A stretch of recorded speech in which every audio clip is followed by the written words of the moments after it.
Assalamualaikum warahmatullahi wabarakatuh. Waalaikumsalam.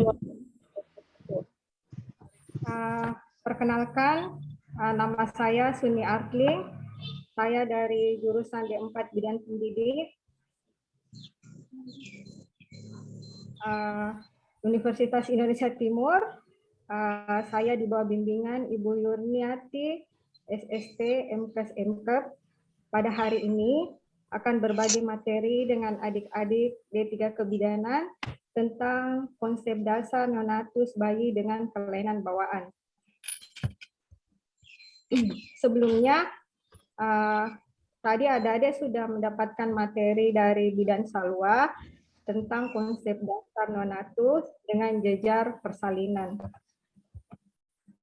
Adapun pendahuluan latar belakang, anak merupakan anugerah yang diberikan oleh Tuhan Yang Maha Esa kepada setiap pasangan.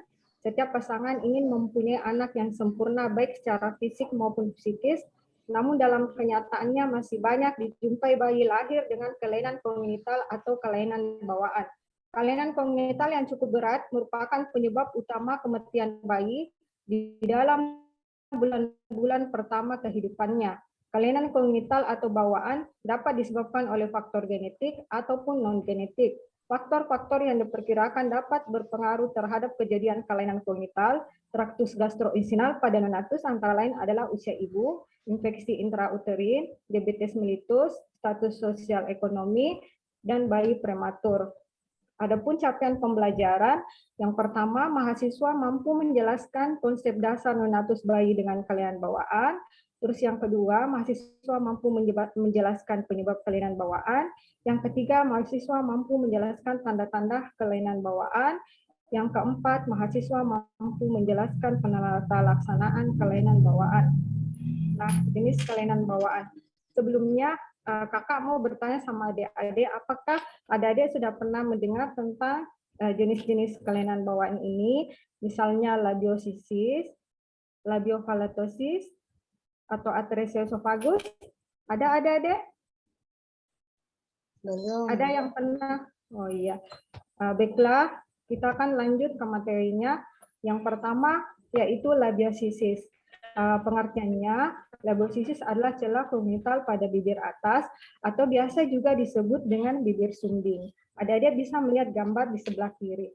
Jadi penyebab daripada bibir sumbing itu bisa karena mutasi gen, kelainan kromosom, lingkungan ini bisa karena lingkungannya banyak terpapar dengan asap rokok atau perokok yang pasif atau aktif, kemudian usia ibu itu bisa terlalu muda atau terlalu tua, kemudian obat-obatan itu bisa dengan ibu hamil yang mengkonsumsi obat-obat kortikosteroid, contohnya obat-obat anti radang, misalnya dexamethasone atau betamethasone. Kemudian nutrisi itu bisa karena ibu hamil yang terlalu gemuk, seorang ibu yang gemuk, kemudian ibu hamil yang kekurangan asam folat, terus infeksi. Infeksi ini adalah infeksi yang dialami oleh ibu hamil seperti penyakit sifilis atau penyakit gonorrhea.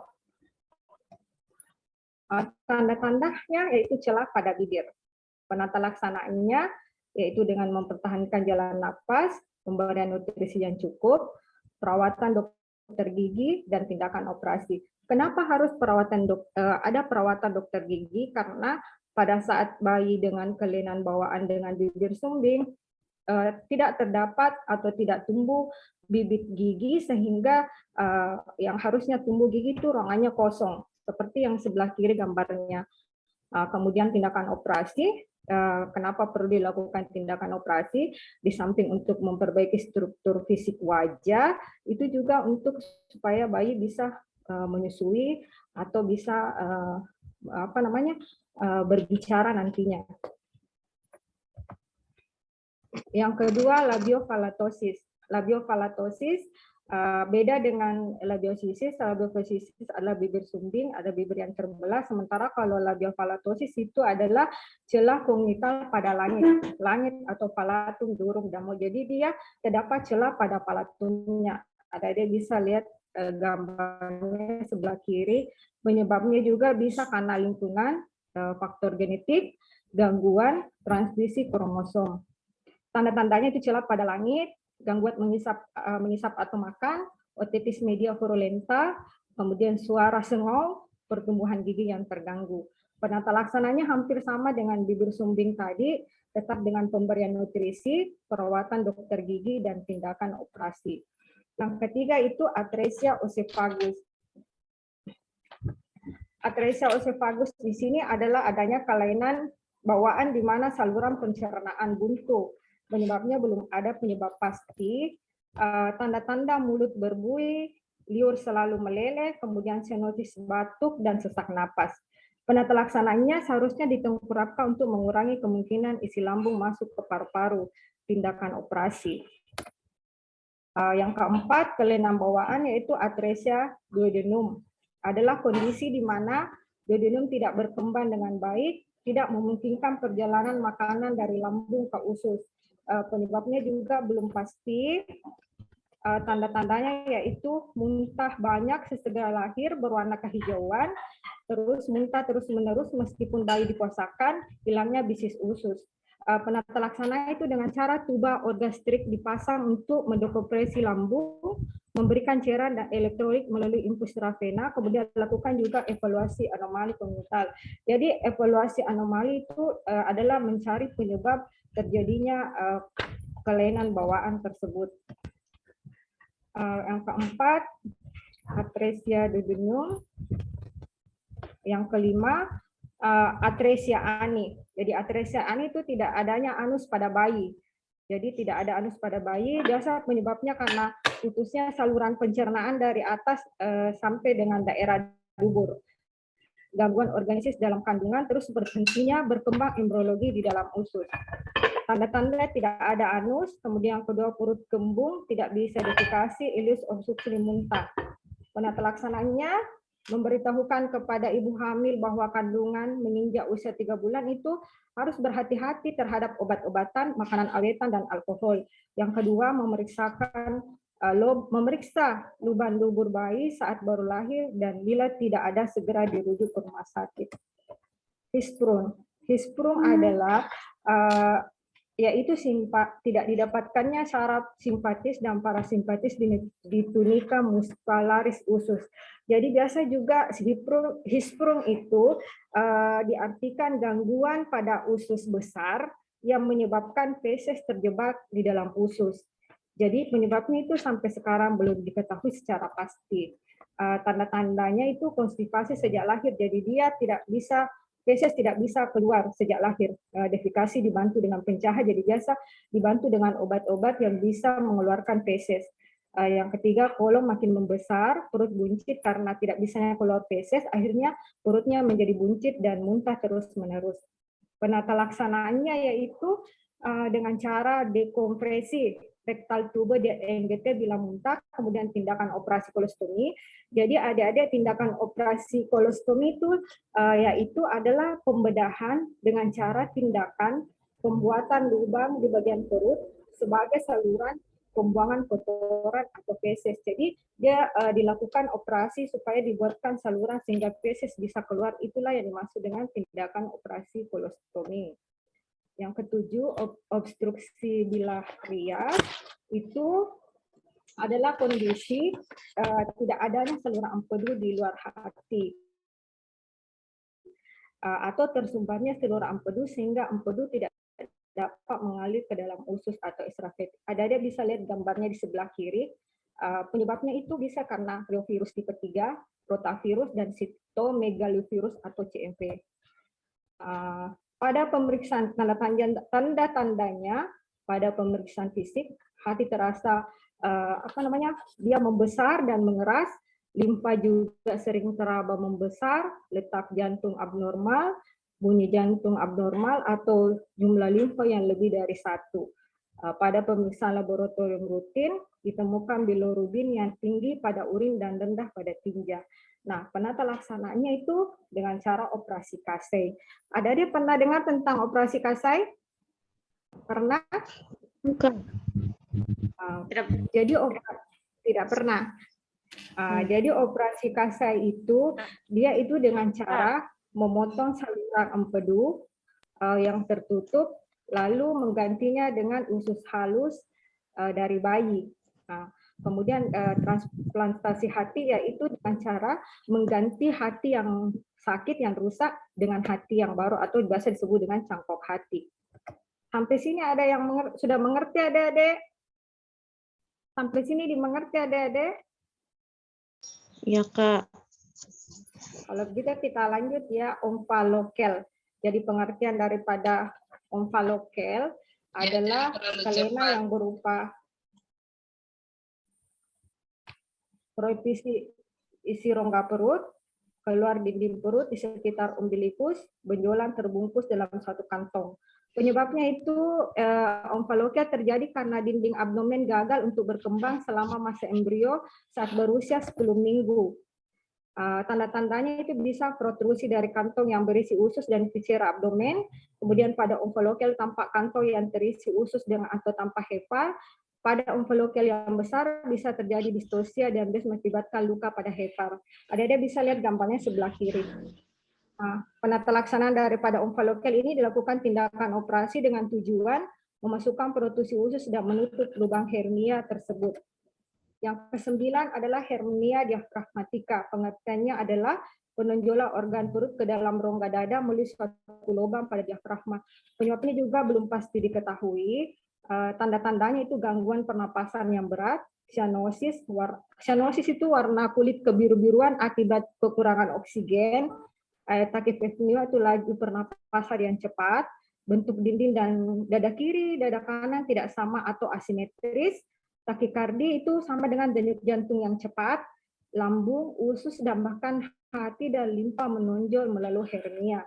Penata laksananya, hernia diafragmatika biasa diatasi dengan pembedahan darurat, yaitu organ perut harus dikembalikan ke rongga perut dan lubang pada diafragma yang diperbaiki. Yang ke-10, ensefalokel. Pengertiannya adalah satu kelainan tabung saraf yang ditandai dengan adanya penonjolan meningis atau seluput otak dan otak yang berbentuk seperti kantong melalui satu lubang pada tulang tengkorak.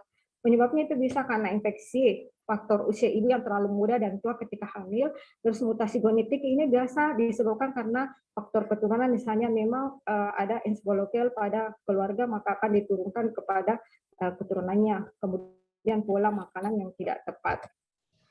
Tanda-tandanya pertama hidrosipalus, yang kedua kelumpuhan keempat anggota gerak atau quadriplegia spastik, gangguan perkembangan atau gangguan penglihatan, 4 keterbelakangan mental dan pertumbuhan. Penata laksanaannya biasa dilakukan pembedahan untuk mengembalikan jaringan otak yang menonjol ke dalam tulang tengkorak, membuat kantongan dan memperbaiki kelainan kraniofaksial yang terjadi. Yang ke-11 hidrosipalus. Hidrosipalus adalah suatu keadaan di mana terdapat timbunan liquor sirupsimal yang berlebihan dalam ventrikel dan ruang suprakranial yang disertai dengan kenaikan tekanan intrakranial atau biasa disebut adanya penimbunan cairan di dalam rongga otak. Itu hidrosipalus. Jadi penyebab dari hidrosipalus itu ada hidrosipalus obstruktif yang disebabkan karena adanya obstruksi pada sirkulasi cairan cerebrospinal. Kemudian yang kedua ada hidrosipalus non obstruktif, biasanya karena adanya yang berlebihan, gangguan obstruksi pada granula arsenide dan perdarahan intraventrikuler. Tanda-tandanya itu satu, ukuran kepala lebih besar dibandingkan tubuh. Kemudian yang kedua, ubun-ubun besar melebar dan tidak menutup pada waktu teraba dan tegang atau menonjol. Yang ketiga, adanya pembesaran tengkorak dan terjadi sebelum sutura menutup. Ada bisa lihat gambarnya di sebelah kiri, jadi kepala lebih besar dibandingkan dengan tubuhnya. Nah, penata laksanaannya itu melakukan pengukuran lingkar kepala secara rutin untuk mengetahui apakah terjadi perubahan besar atau kecilnya dari kepala bayi yang mengalami kelainan. Kemudian kalau perlu memasang NGT. Yang ketiga, memberikan lingkungan yang nyaman supaya tidak terganggu, misalnya suara bising. Yang ke-12, fimosis adalah keadaan di mana kulit penis atau prokutu melekat pada bagian kepala penis atau gland penis dan mengakibatkan tersumbatnya lubang saluran air seni sehingga bayi atau anak mengalami kesulitan dan kesakitan pada saat kencing. Penyebabnya yaitu adanya penyempitan prokutu sejak lahir karena kulit penis melekat di bagian kepala gland dan mengakibatkan tersumbatnya saluran air seni intra ventricular. Tanda-tandanya anak sulit berkemih, sering menangis, keras sebelum urin keluar, kulit kulup atau profesium terbelit dan mengembung sewaktu anak kencing atau ballooning, kulit profesi yang melekat erat pada gland penis. Setiap bayi, penata laksanaannya, setiap bayi yang baru lahir harus diperhatikan apakah bayi telah berkemih setelah dalam 24 jam. Kalau mandi hendaknya profesium didorong ke belakang, kemudian ujungnya dibersihkan dengan DTT. Bila diperlukan, lakukan sirkumsisi. Manfaat daripada pelaksanaan sirkumsisi di sini adik-adik adalah berfungsi untuk mengangkat profesium yang menutupi gland penis. Makanya bila diperlukan dilaksanakan sirkumsisi. 13. Hipospedia. Hipospedia adalah suatu keadaan di mana lubang uretra terdapat di penis bagian bawah, bukan di ujung penis. Karena biasanya kan lubang uretra di ujung penis, ini di bagian bawah. Penyebabnya adanya hambatan penutupan uretra penis pada kehamilan ke-10 sampai umur kehamilan atau kehamilan ke-14, umur kehamilan 14 minggu. Tanda-tandanya testis tidak turun, lubang penis tidak terdapat di ujung penis tetapi berada di bawah atau di dasar penis, penis melengkung ke bawah, penis tampak seperti berkerudung karena adanya kelainan pada kulit depan penis. Jika berkemih, anak harus duduk.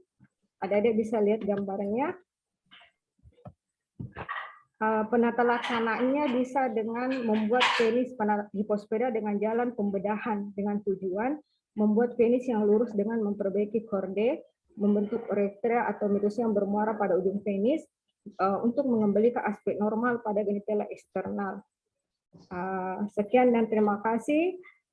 Hanya itu mungkin yang bisa saya bagi dengan adik-adik. Kalau misalnya pada penjelasan saya ada yang kurang dimengerti, bisa ditanyakan.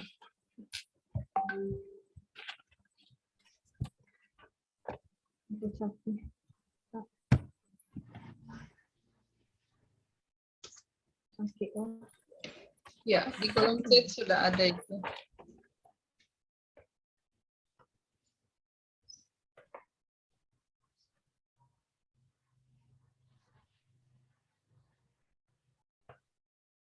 Pertanyaan dari Habibatul Nuaimah.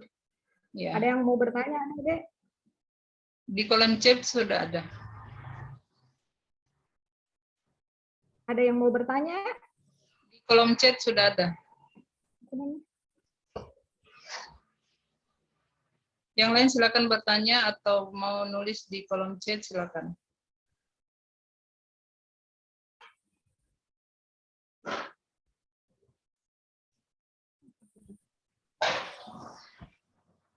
Ya, Bu.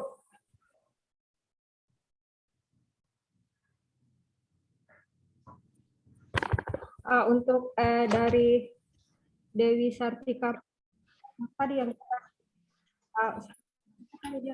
pertama. Untuk pertanyaan dari Adik Habibatun Noaima, apakah anak yang menderita KKO itu bisa disembuhkan dan apa yang harus kita lakukan agar anak tidak terkena KKO? Jadi sebenarnya untuk penyakit KKO itu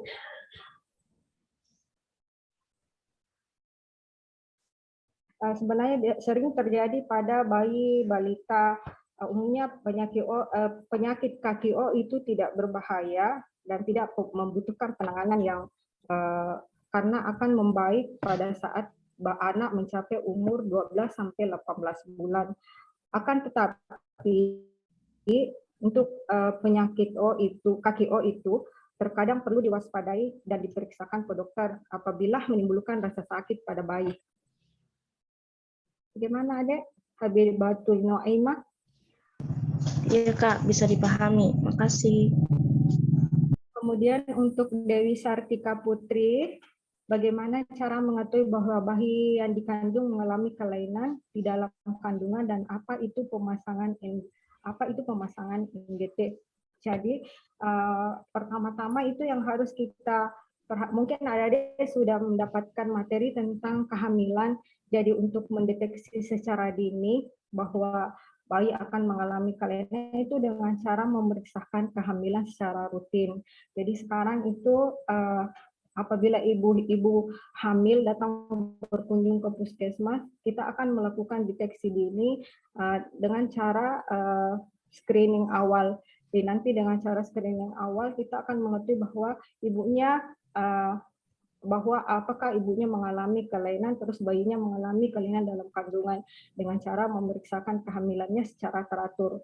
Kemudian apakah itu pemasangan NGT, yaitu pemasangan NGT itu berupa selang yang dimasukkan di dalam berupa saluran selang untuk membantu memberikan makanan pada bayi yang kelainan bawaan. Gimana, Dek? Dimengerti?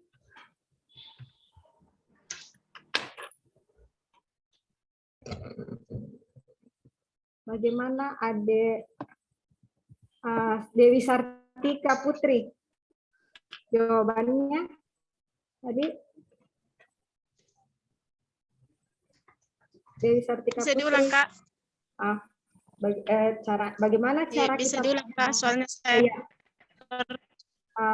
dan itu dengan cara pada pemeriksaan kehamilan. Itu pada pemeriksaan kehamilan kita bisa mengetahui secara dini apakah bayi dalam kandungan ibu mengalami kelainan atau tidak. Kemudian apakah itu pemasangan NGT? Itu pemasangan NGT itu dengan cara memasukkan selang untuk membantu pemberian makanan cairan pada bayi, makanan cair pada bayi. Gimana, Dewi Sartika Putri?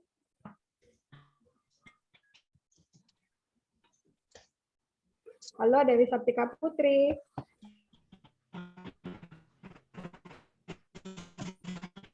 Bagaimana, Dek? bisa dipahami. Oh iya, makasih. Kemudian pertanyaan selanjutnya dari Yonika Desriani. Kak, kalau bayi yang punya penyakit mimisan, kalau kepalanya terbentur sedikit, itu kenapa?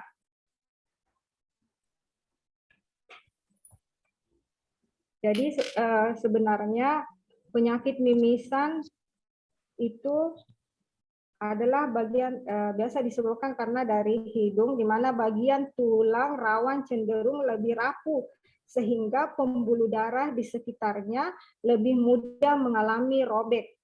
Itu. Jadi sehingga apabila terbentur atau cedera, kerusakan tersebut bisa menyebabkan mimisan atau bengkak pada hidung. Bagaimana, Dek? Yunika Destriani? Yunika Destrian? Iya, makasih ya. Ya, untuk pertanyaan dari Maria Ulfa, bagaimana caranya mengobati anak atau bayi yang terkena penyakit mata tinggi?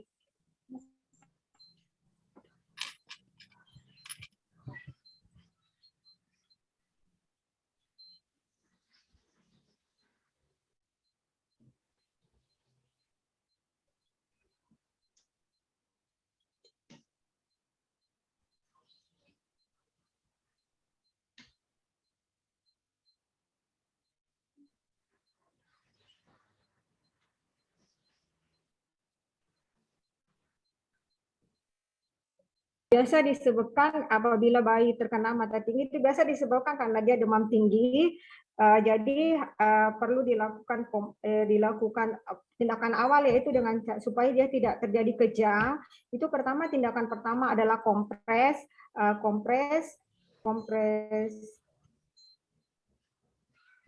supaya tidak terjadi kejang.